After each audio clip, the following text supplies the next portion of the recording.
Sejam bem-vindos a esta sessão da comunidade. O meu nome é Luzia Gonçalves e eu vou fazer esta gravação para quem não pôde estar presente na sessão em direto às 18 horas, hora de Lisboa.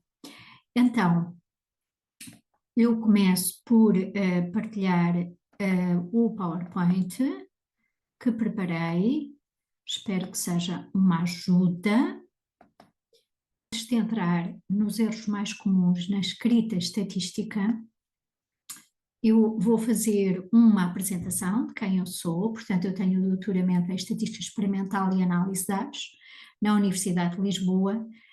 Nesta universidade eu também fiz a licenciatura e o mestrado em Probabilidades e Estatística.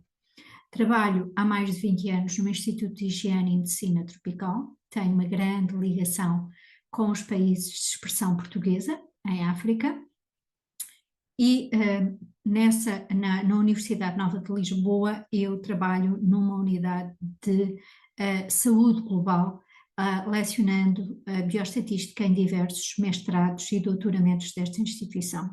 Em termos de experiência de investigação, portanto, já integrei várias equipas nos países africanos de expressão portuguesa e as minhas publicações nacionais e internacionais vão de áreas tão diversas como a estatística, a saúde pública internacional, medicina tropical, ambiente, planeamento urbano e ciências biomédicas.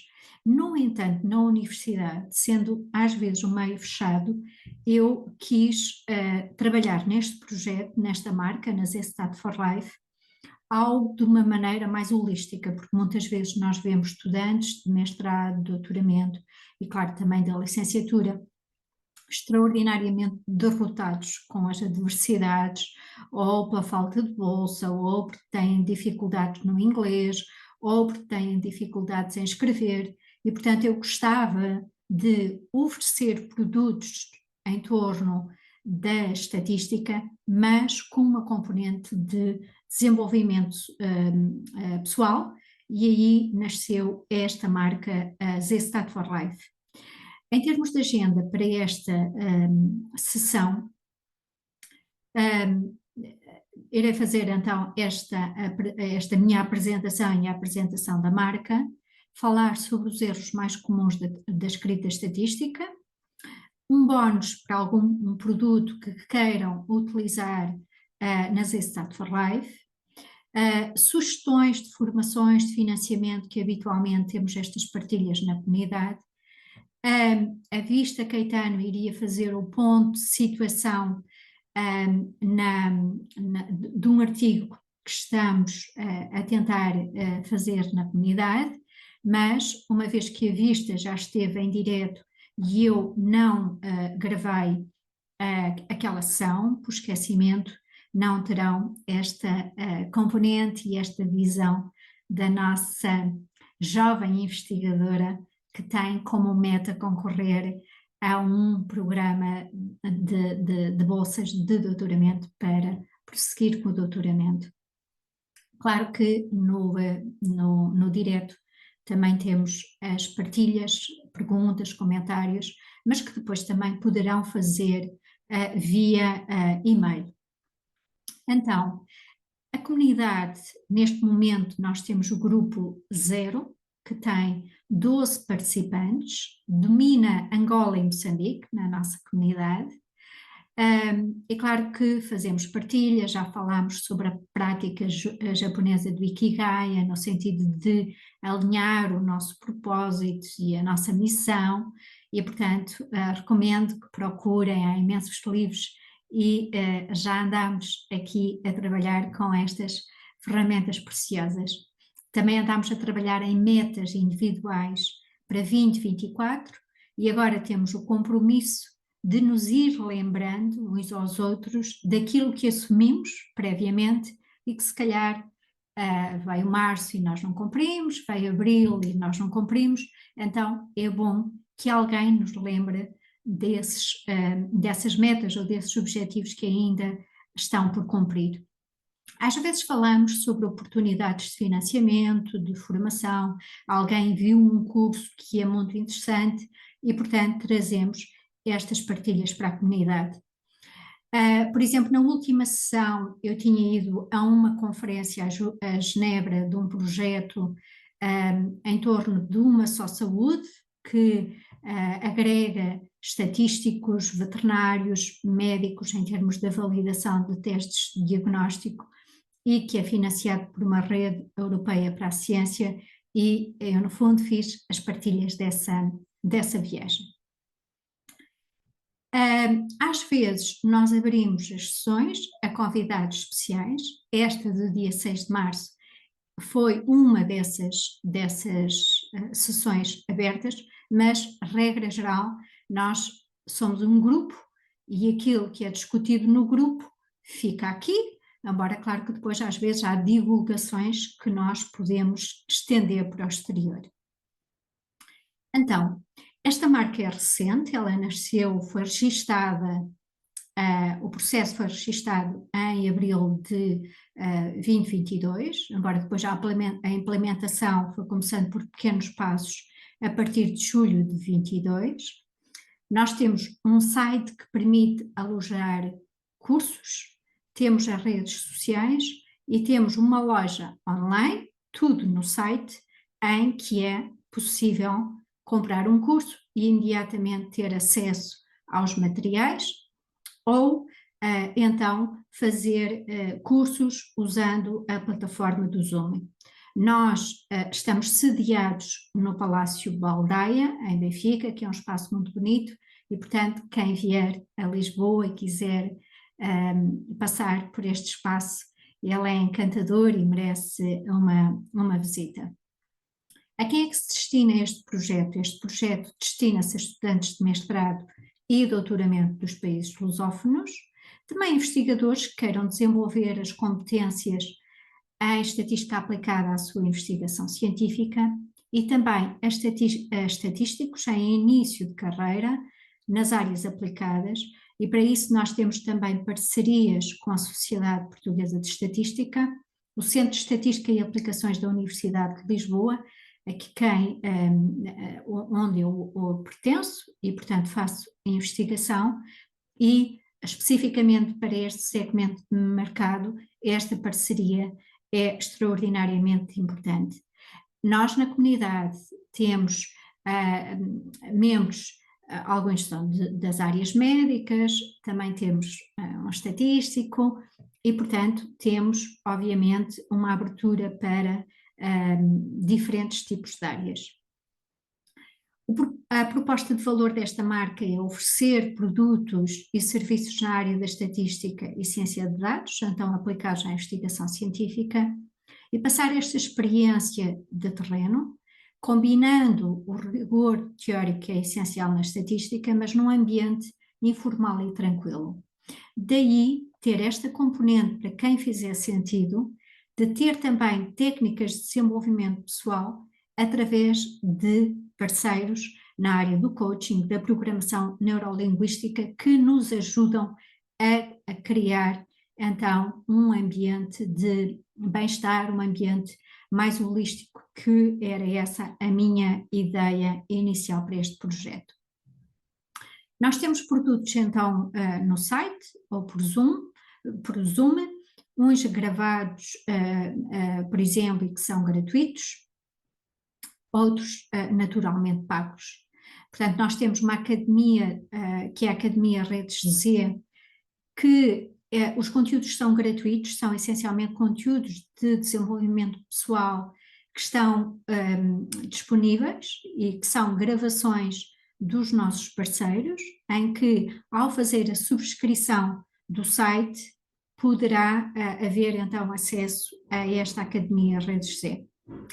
Não tenho feito com a regularidade que queria, mas temos algumas masterclasses que são transmitidas por Zoom, em direto, mas que algumas delas ficaram gravadas e que estão também acessíveis no nosso site e também de forma gratuita.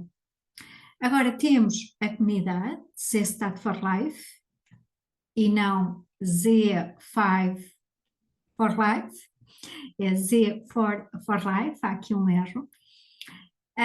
Temos um e-book, que eu já irei falar, Já desenvolvimos um workshop sobre as questões da dimensão da amostra, mas que neste momento as inscrições estão fechadas. E temos agora, brevemente, um workshop para desbloquear a escrita estatística, que eu já vos irei falar, e que ocorre entre o dia 11 de abril e 11 de maio. Os dias em que há aulas transmitidas por Zoom são estes, houve 11, 13, 15, 20 e 22 de abril.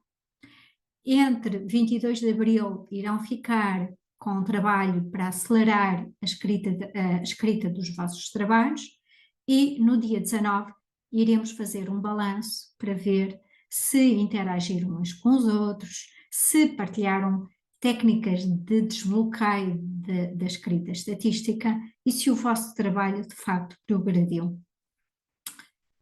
As inscrições estão a decorrer, neste momento nós estamos com um desconto e para quem assistir até ao final desta gravação, nós ainda teremos um bónus adicional oferecendo um cupão agora nos próximos dias. A ZSTAT for Life tem outros eventos pontuais, também temos participado com instituições, nomeadamente a Fundação Carlos Gulbenkian, em edições de cursos de bolseiros, então de países de expressão portuguesa, mas aí os cursos são organizados pela Fundação Carlos Gulbenkian e não pela ZSTAT. Então, os produtos e os materiais, pode-se fazer tudo no site, tem um registar, para quem se quer registar pela primeira vez, depois recebem lá a password e, portanto, a segunda vez já vão entrar com essa password. Há várias formas, podem fazer um registar sem comprar nenhum produto, ou então, quando compram um produto através daqui do carrinho, adicionando um determinado produto, ficam imediatamente registados e recebem na mesma a password. Por exemplo, se comprarem um e-book, recebem o e-book imediatamente por via eletrónica. Os meios de pagamento, é tudo feito no site, ou por transferência bancária, ou então para quem está na Europa e queira usar o multibanco, MBWay ou PayShop, também poderá funcionar. Claro que, eventualmente, o PayPal, vocês se entrarem em contato connosco por e-mail, poderá ainda haver outras formas de pagamento.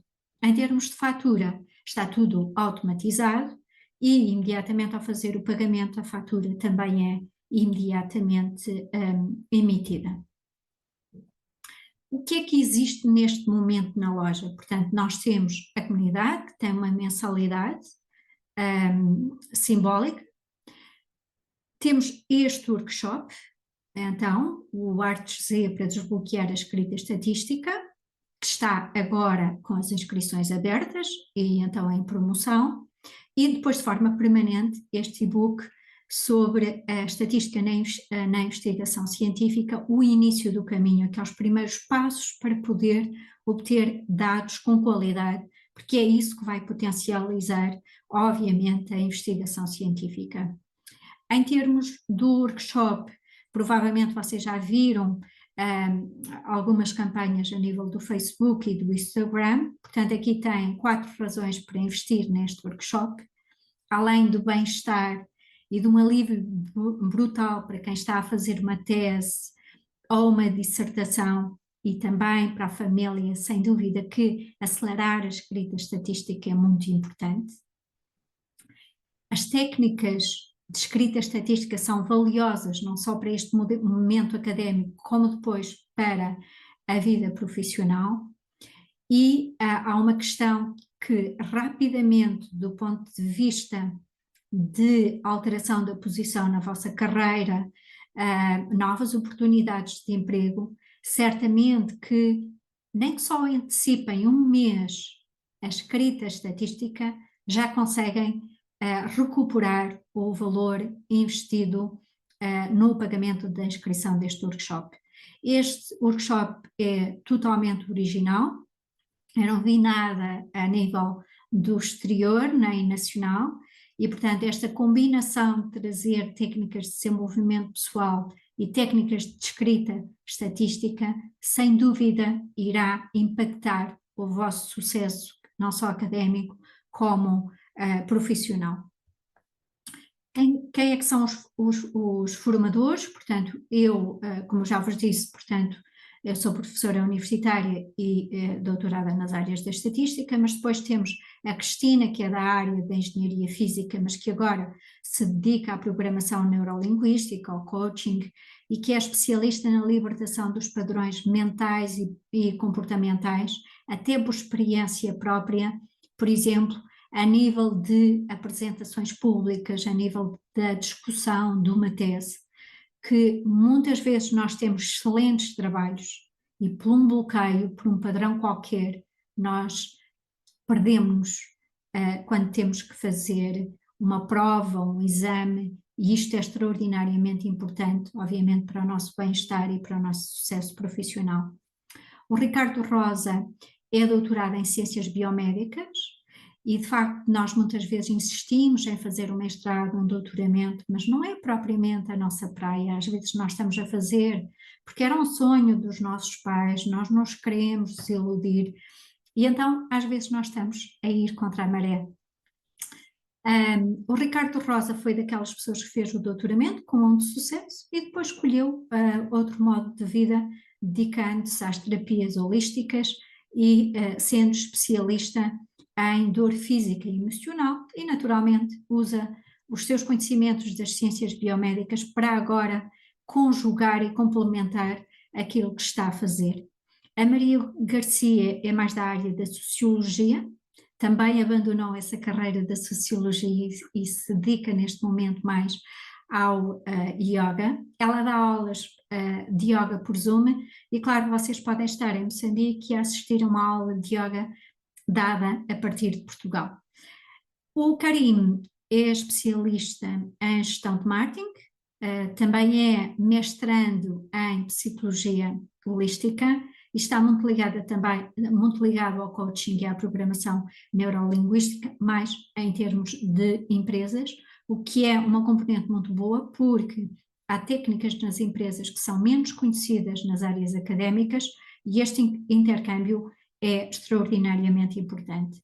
Então, neste workshop, quem dá a parte mais da escrita estatística, da escrita científica, serei eu, e depois temos momentos em que olhamos para o nosso bem-estar e isto sem dúvida que nos dá ferramentas para podermos escrever de forma mais leve, mais eficiente e mais orientada para o sucesso e para o cumprimento dos prazos estipulados perante as nossas instituições.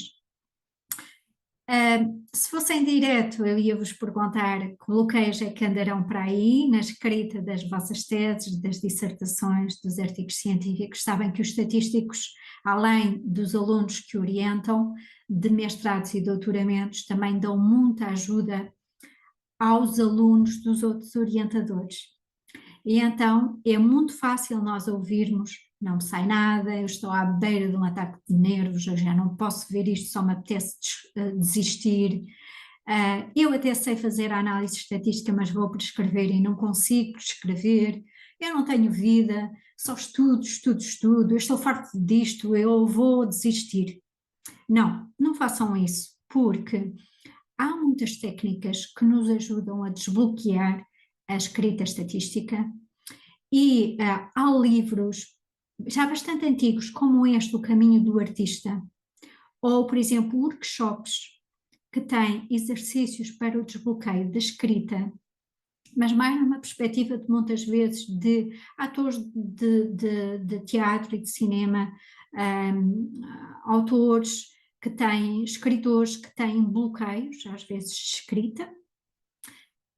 Nós aqui o que estamos a fazer é algo que é específico, mais dirigido para a escrita científica e em particular para a escrita estatística, mas cada vez mais nós encontramos ferramentas que nos ajudam a desbloquear.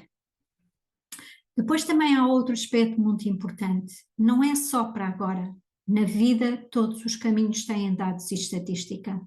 Então, nós, mesmo depois de fazer a nossa dissertação ou o nosso mestrado, vamos ter que analisar dados, vamos ter que escrever sobre a estatística. Então, isto é um investimento também para a vida futura. Então, a estatística está na origem de tudo. Muitas vezes, nós estamos a fazer, por exemplo, um doutoramento, fazemos-lo como uma coleção de artigos científicos, e claro que nós estamos a analisar os dados, e a primeira coisa que fazemos é começar a organizar os gráficos, começar a organizar as tabelas e ver se já podemos escrever algo que seja sólido e que responda à questão de investigação que nós colocamos inicialmente. Então, nós começamos um artigo científico pela estatística, está bem? Isto assim do ponto de vista de o que é que eu estou a encontrar que mereça uma divulgação e uma publicação, sim, a nível internacional, não é? Então, às vezes nós vamos tendo os gráficos e as tabelas, vamos discutir com o nosso orientador o que é que selecionamos, o que nos parece, quais são os resultados que são extraordinariamente interessantes, por exemplo, para publicar, e às vezes temos uns tópicos ou frases soltas, mas temos uma sensação de andar ali às voltas, e aquilo que nos parece é um montão de roupa que não está arrumada. Isto às vezes causa-nos ali uma grande ansiedade, nós andamos ali uns tempos a patinar no iogurte até começar a arrumar. E às vezes nós queremos arrumar à bruta, à força bruta, e então temos uma imagem como esta, fazendo aqui a analogia entre o armário de roupas se está ou não arrumado, e estamos em desespero e com um elevado stress. Outras vezes já temos tudo ali organizadinho, em caixinhas, mas há uma parte que não está e nós até somos muito preciosistas e então estamos desanimados apesar de nos faltar pouco, há ali uma grande ansiedade ainda. E depois há raros casos em que já tem muita coisa arrumada, ainda há ali algumas coisas desarrumadas, mas as pessoas já se sentem confiantes, já estão ali com uma postura de estou aqui para o que der e vier e eu sei que vou ter sucesso nisto. Só que o problema é que pela experiência e pelos muitos anos de ensino e de orientação que eu tenho e que vou vendo nas discussões com os colegas, é que este grupo acaba por ser uma minoria. Nem que só seja em determinadas fases, um doutoramento ou um mestrado, exige muita resiliência, tem altos e baixos, e aquilo que nós queremos é que não tenha momentos de desespero que nos façam desistir, isso é que nós não queremos, não é? A não ser que aquilo já não faça sentido nenhum para nós, não é? Então, o importante é saber que há estruturas, saber que há regras, saber que há templates que nos podem ajudar a arrumar as tais frases soltas, as tabelas e as figuras em determinadas secções e este monte de roupa passar a estar no sítio certo. E há uma estrutura que é muito comum a protocolos de investigação, a planos de investigação, a artigos científicos, a dissertações e teses, obviamente depois com variantes, que é ter, às vezes, obviamente os títulos, os autores, as afiliações, um resumo, mas depois há uma estrutura fixa que é a introdução, a parte de material e métodos, a secção dos resultados, a discussão, as conclusões e as referências bibliográficas. E estas duas secções, material e métodos e resultados, têm uma forte dependência da estatística. E o que muitas vezes acontece é que quando nós estamos a olhar para uma tese ou para uma dissertação ou para um artigo científico, Se nós estivermos a trabalhar com um artigo que corresponda a uma investigação com uma análise de dados forte, nós vemos muitas vezes que mais de 2/3 de todo o conteúdo do artigo ou da dissertação são partes que correspondem à estatística.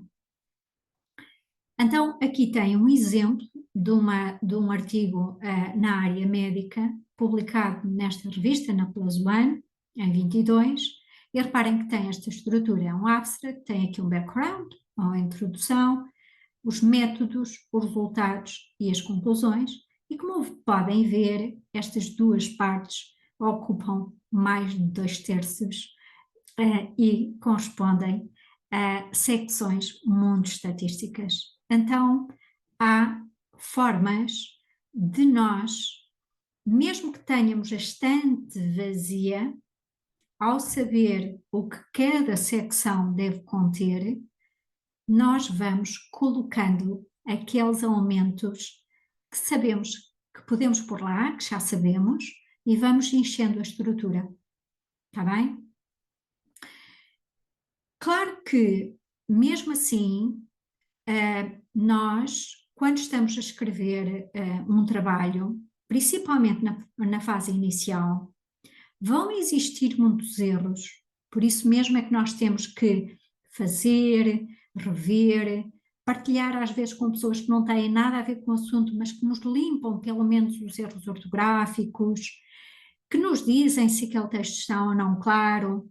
Então, esta partilha e este ambiente do workshop, em que todos estão no mesmo barco e podem dar e partilhar experiências, é muito importante.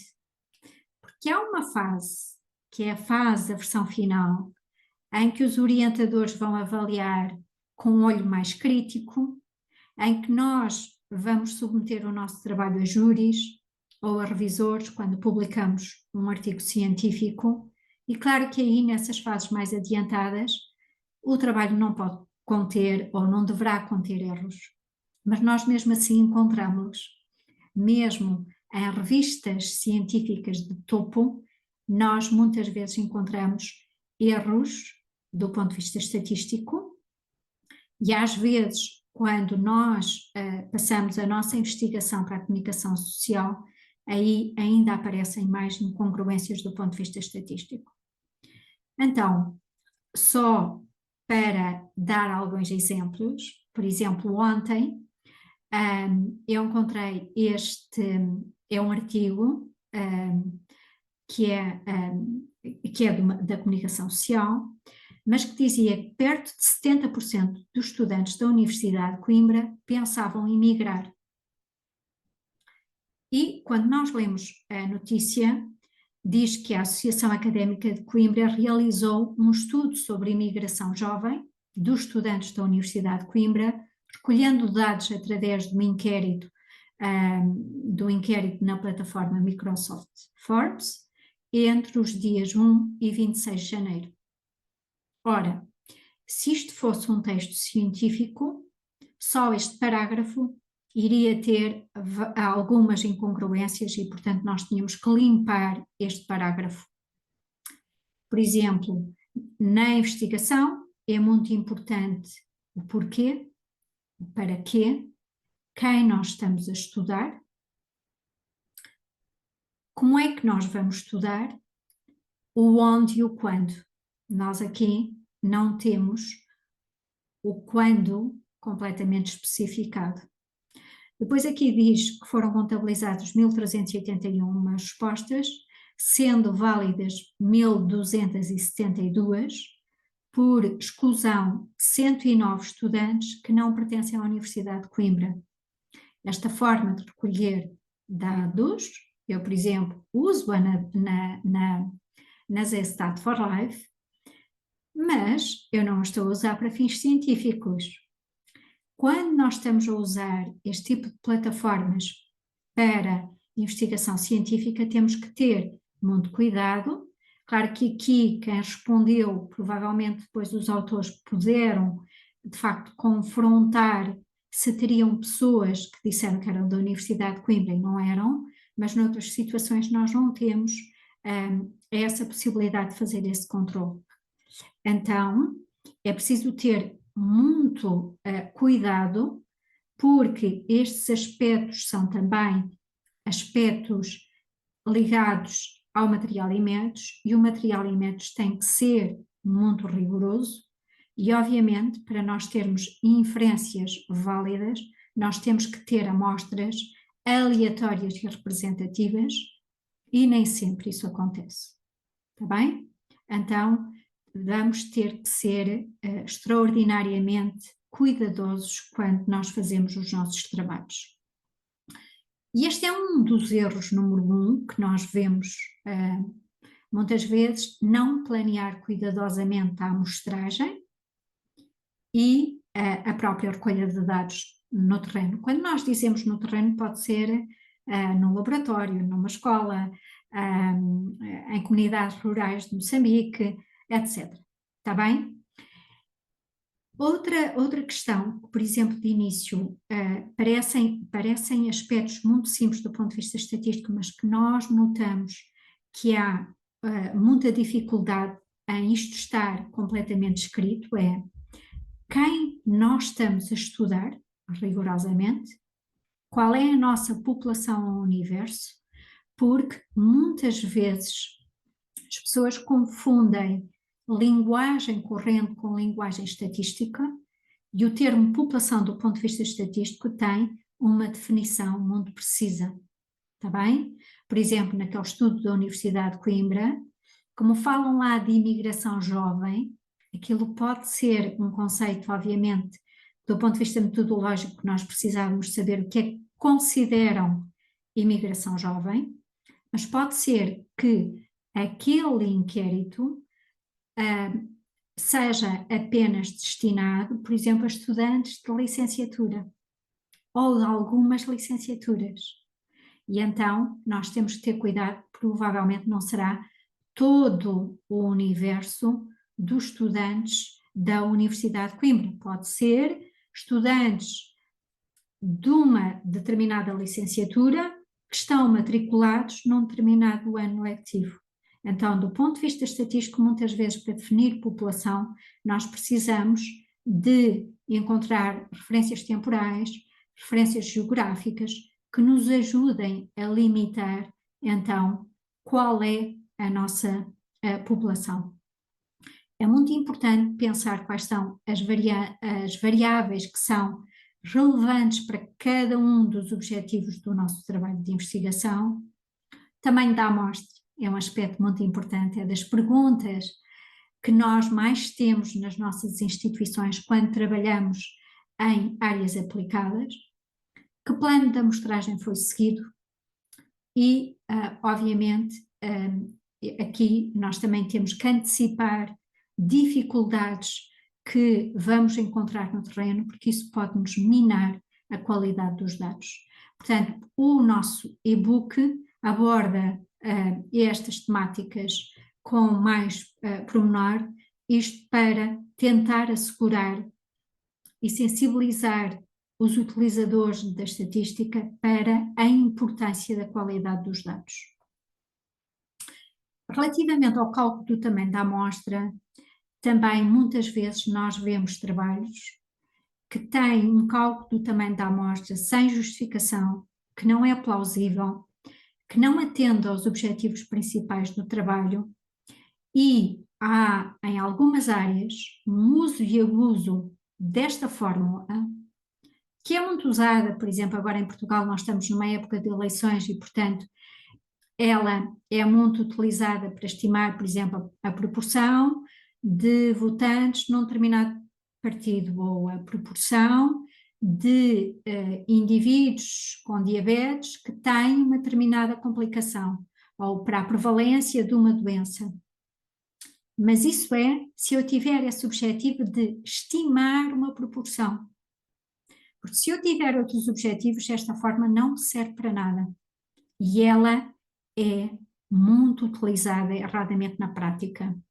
Se vocês se registarem no site da Stat for Life e chegarem às masterclasses, há esta masterclass que foi a primeira que nós fizemos na Start for Life e que aborda com um bocadinho mais de pormenor esta questão do uso e abuso desta fórmula para calcular o tamanho amostral num determinado estudo. Está bem? Porque reparem, por exemplo, tudo bem, numa situação em que queremos estimar prevalências, proporções, percentagens de eventos, como a frequência da desnutrição crónica em crianças dos 0 aos 59 meses na província de Sofala, em Moçambique. Ou a percentagem de jovens adultos entre os 25 e os 29 anos que moram com os pais, por exemplo, em Portugal. A fórmula anterior pode ser que seja apropriada nesta situação, mas já não é apropriada nesta situação porque aqui eu quero estimar o valor médio da estatura para a idade em crianças com 12 meses numa comunidade de São Paulo, no Brasil. Está bem? Ou posso querer comparar, por exemplo, valores médios. Por exemplo, eu quero medir, por exemplo, os níveis de sódio e tenho um recordatório alimentar que me permite estimar os níveis de sódio, mas se eu comparar estes valores nos mesmos indivíduos, fazendo agora uma análise à urina, provavelmente posso ter aqui diferenças, porque são métodos diferentes de quantificar a quantidade de sódio, e eu posso ter uma discrepância porque os métodos não fornecem valores médios semelhantes. Então aqui eu tenho uma situação de amostras emparelhadas, os parâmetros que eu quero, no fundo, comparar são valores médios e aquela forma já não é apropriada, portanto, para aqui existe uma forma específica.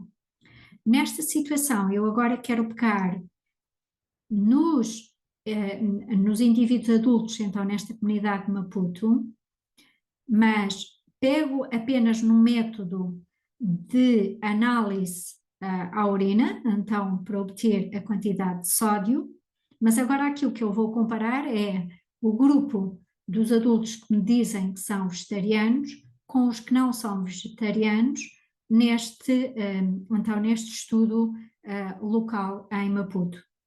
Aqui volto a ter outra fórmula. Então, existem imensas formas para calcular o tamanho da amostra e algumas estão muito mais alinhadas com os objetivos que eu tenho em mente inicialmente do que outras. Está bem? Então, este é um erro que é muito comum, mesmo em revistas altamente reconhecidas, nós às vezes encontramos este erro. Portanto, é preciso ter muito cuidado. Depois, às vezes, quando nós já estamos a descrever a nossa variável, por exemplo, aqui os níveis de sódio por um determinado método, vamos pensar que a análise à urina seria eventualmente o melhor método, e quando eu represento, por exemplo, num box plot, eu tenho uma situação em que eu posso ter o valor mínimo obtido na amostra, então, para um determinado indivíduo, depois tenho o percentil 25 ou primeiro quartil, tenho a mediana, terceiro quartil e máximo. Aqui eu não tenho observações candidatas a outlier em destacado, mas eu agora vou rodar a caixa e aqui, por exemplo, eu tenho umas observações que este é que sim é o verdadeiro mínimo. Esta é a segunda menor observação. Aqui, em termos das duas observações com maiores valores, vamos pensar que eram os níveis de sódio, também tinha aqui dois indivíduos com altos valores de sódio. Estas observações são classificadas como candidatas a outliers. Estes seriam moderados, depois ainda há candidatos a outliers com valores mais severos, digamos assim, e às vezes em determinadas áreas estas observações são excluídas da análise. Ora, não devemos fazer isso, principalmente nas áreas médicas, por exemplo, ou noutros também, pode ser muito importante. Às vezes, estas observações são aquelas que são mais interessantes, mais importantes, então não podemos fazer isso, está bem? Se eu estou, por exemplo, a avaliar uma determinada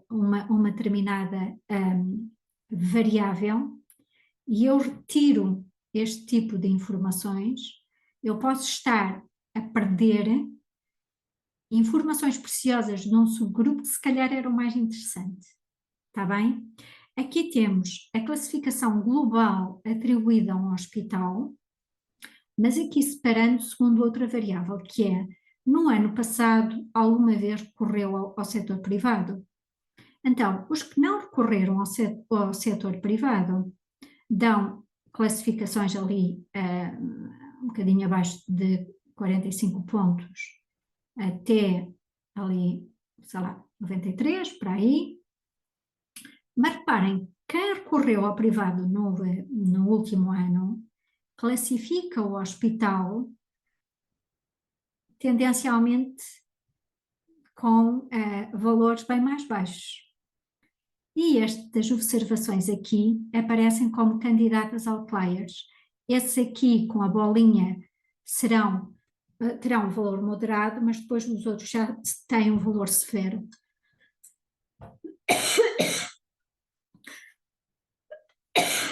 Peço desculpa.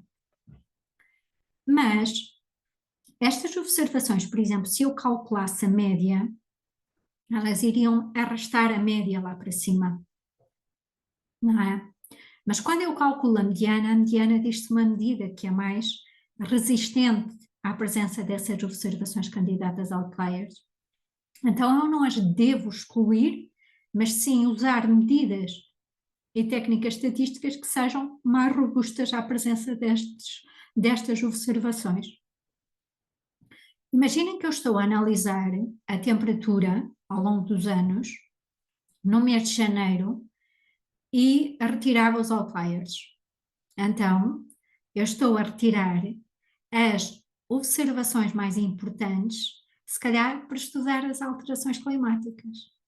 Então nós temos que ter muito cuidado, porque às vezes nas licenciaturas com exercícios académicos e estando um bocadinho desligados na prática, às vezes há estes hábitos e eles depois em determinadas áreas, quando nós estamos a fazer investigação científica, podem ser extraordinariamente graves, está bem? Então tomem atenção a este erro número 3.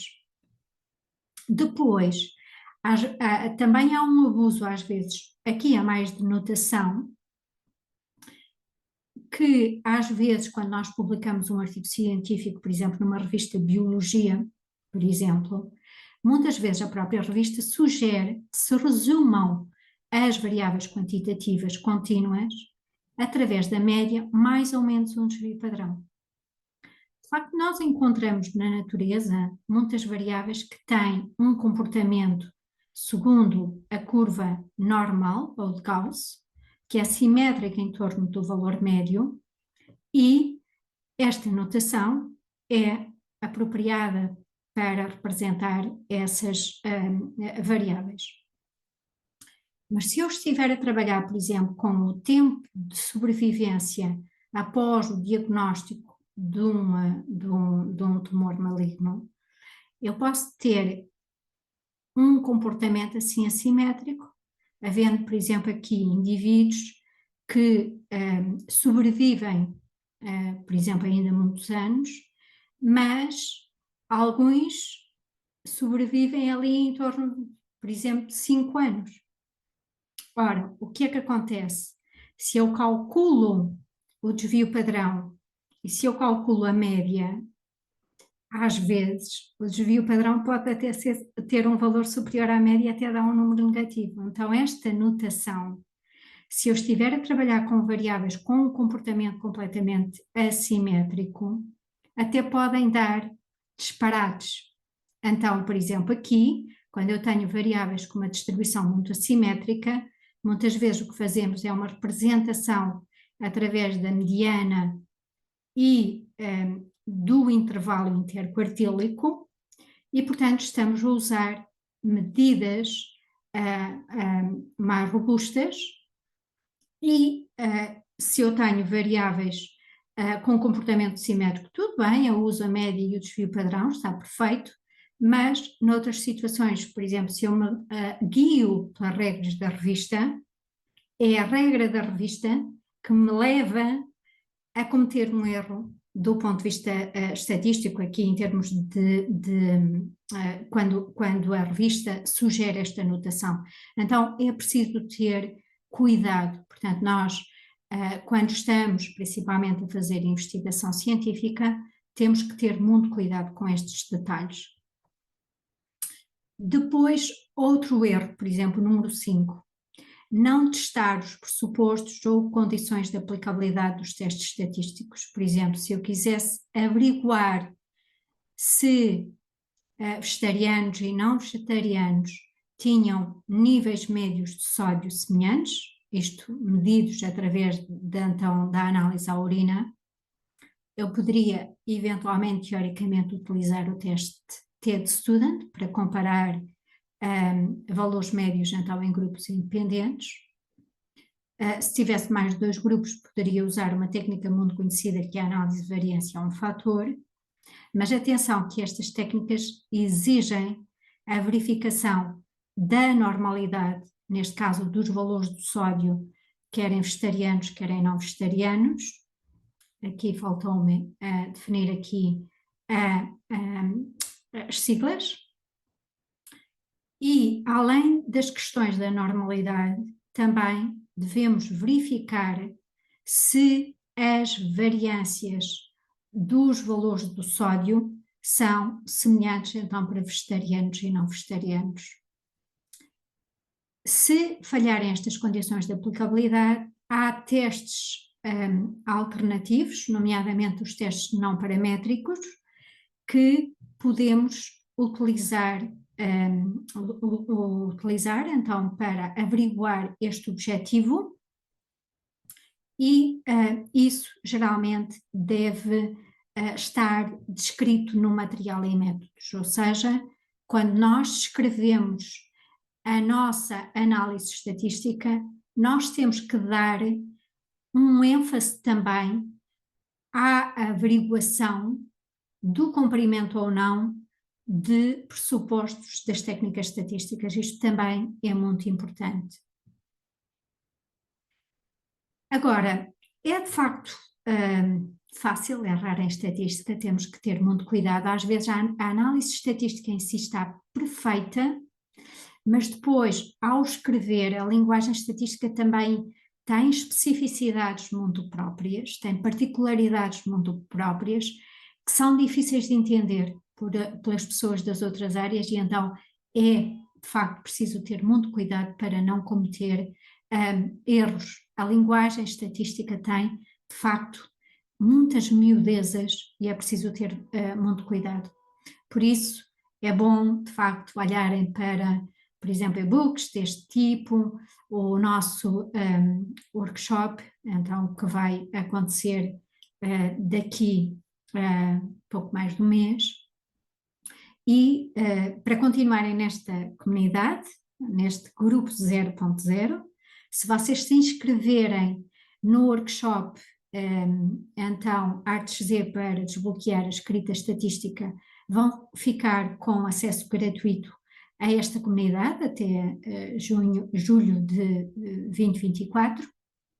Se não se inscreverem no workshop e quiserem entrar na comunidade, mandem um e-mail e aí passarão a ter uma mensalidade, é um valor simbólico, não tanto para alguns, eu sei disso, e podem fazer isso através esse pagamento através do site, as Stat for Life, mas claro, se houver alguma dificuldade podem sempre enviar um e-mail que resolveremos o problema.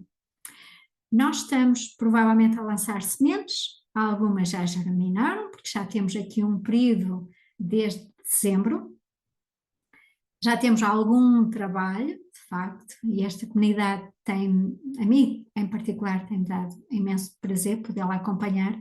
Muitas vezes por uma questão de horários somos, é um grupo pequenino, não é? E então, se puderem juntar a nós, são muito bem-vindos. Como bónus e como um pequeno presente, nós deixamos este cupão de desconto em que se tentarem fazer alguma compra em qualquer produto, mesmo a mensalidade da Zestat for Life, da comunidade, há um espaço que diz cupom de desconto e se introduzirem esse código, terão um desconto adicional. Está bem? Então, deixamos aqui este pequeno presente.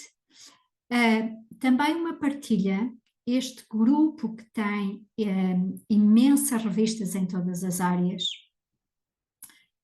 tem uns webinars gratuitos e este vai ser em português de como publicar o seu manuscrito científico com sucesso e pode ser interessante vocês se quiserem fazer o registro porque é gratuito e é dia 20 de março, portanto ainda tem tempo.